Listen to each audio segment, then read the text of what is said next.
Bonjour, j'aimerais vous proposer au cours de cette courte vidéo un outil très intéressant qui va vous être utile si vous devez mener un entretien délicat, car vous allez pouvoir le transformer en un entretien inspirant, voire même créatif. Comment?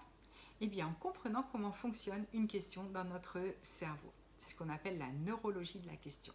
Tout d'abord, sachez-le, nous nous posons environ 5 à 8 000 questions par jour, car c'est à peu près le nombre de pensées que nous avons dans notre crâne dans une journée, et que chacune de nos pensées, en fait, est une question.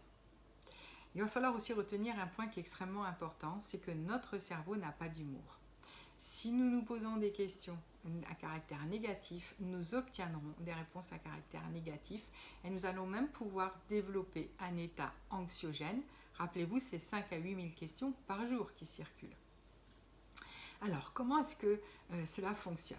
Eh bien, en fait, on le sait, une question suit toujours les 3 mêmes étapes.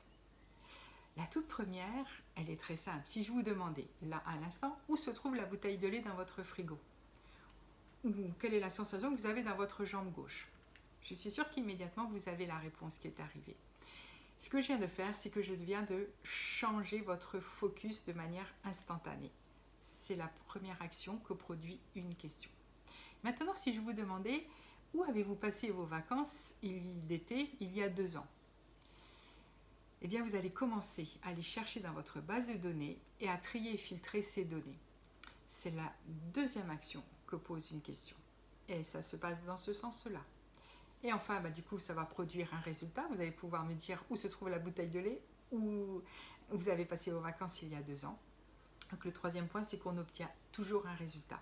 Donc on se résume, on change instantanément le focus de la personne en lui posant une question. Elle va aller chercher dans sa base de données et les trier pour nous produire un résultat. Du coup, de la qualité des questions que vous posez, il va dépendre la qualité des réponses que vous allez obtenir. Et vous allez voir que les questions ont donc un pouvoir créateur. Alors, si nous apprenions à poser des questions inspirantes, si vous voulez, je vous aide. Je vais vous en donner quelques-unes que j'ai notées ici. Par exemple, voici des questions qui pourraient entraîner des impacts positifs. Alors juste un petit point important, c'est que quand vous posez une question, soyez sincère, car votre interlocuteur percevra votre intention de manière inconsciente. Donc si, lors d'un entretien délicat, vous posiez une question du style « Qu'est-ce que tu pourrais faire de nouveau pour améliorer la situation ?» Eh bien, vous êtes en train de changer son focus, de l'aider à filtrer sa base de données pour produire un résultat plutôt positif. Continuons. Vous pourriez poser d'autres questions du style « Quelle est la façon de t'y prendre que tu n'as pas encore utilisée ?» Ou dans un autre ordre, « Qu'est-ce que tu peux apprendre de cette expérience ? Qu'est-ce que tu pourrais faire de différent la prochaine fois ?» Et vous, de votre point de vue, vous pourriez vous poser comme question « Qu'est-ce que je n'ai pas remarqué de bien ou d'utile dans cette histoire, dans cet événement, dans ce qui vient de se passer ?» Vous voyez, il y a donc une manière très importante de poser une question pour qu'elle produise un pouvoir créateur et qu'elle puisse inspirer les personnes que vous avez en face de vous. Alors rappelez-vous aussi que vous posez des tas de questions toute la journée, des milliers de questions. Donc faites en sorte que vos questions soient des questions de qualité et des questions créatives.